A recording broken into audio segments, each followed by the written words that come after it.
एक बार चांदनी रात में एक छोटे से अलग थलग गांव में एक डरावनी डरावनी कहानी सामने आई।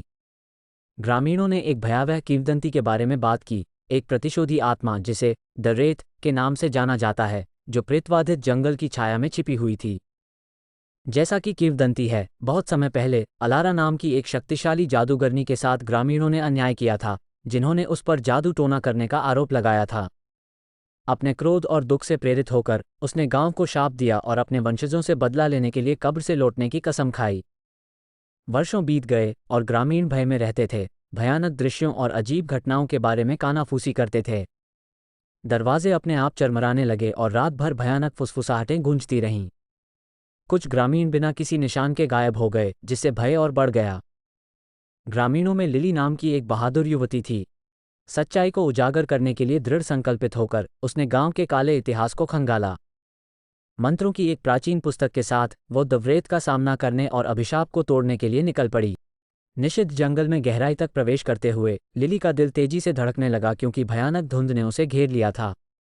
ऐसा लग रहा था कि पेड़ फुसफुसाकर चेतावनी दे रहे थे, लेकिन वो आगे बढ़ती रही। जल्द ही उसका सामना दुष्ट आत्मा से हुआ, चमकती आंखों वाली एक छायादार आकृति जिसने उसकी रीढ़ में सिहरन पैदा कर दी।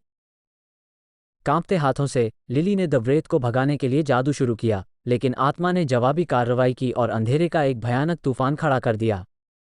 जैसे ही उसने उस इकाई से लड़ाई की, जंगल जीवंत हो उठा, उसकी द्वेष भावना ने उसे घेर लिया। लिली का संकल्प डगमगा गया, लेकिन उसने अपने पूर्वजों की स्मृति से शक्ति प्राप्त की, जिन्होंने अन्याय सहा था। उनके साहस को बढ़ाते हुए उसने मंत्र के प्रत्येक श्लोक के साथ दव्रत को पीछे धकेलते हुए अपने प्रयास तेज कर दिए।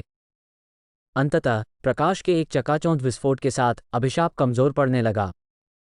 व्रेत ने गुमनामी में खोने से पहले एक कान भेदी चीख निकाली, जिससे जंगल में एक भयानक शांति छा गई।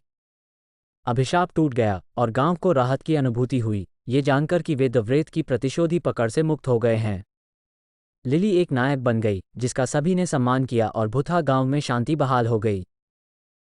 हालांकि किंवदंतियां वास्तव में कभी नहीं मरती हैं, और कुछ लोग कहते हैं कि चांदनी रातों में दव्रेत की फुसफुसाहट अभी भी सुनी जा सकती है, जो उस भयावहता की याद दिलाती है जो एक बार उनकी दुनिया को परेशान करती थी। और इसलिए दव्रेत की कहानी जीवित है, पीढ़ी दर पीढ़ी चली आ रही है, जो मानव हृदय में मौजूद अंधेरे की एक सचेत याद दिलाती है।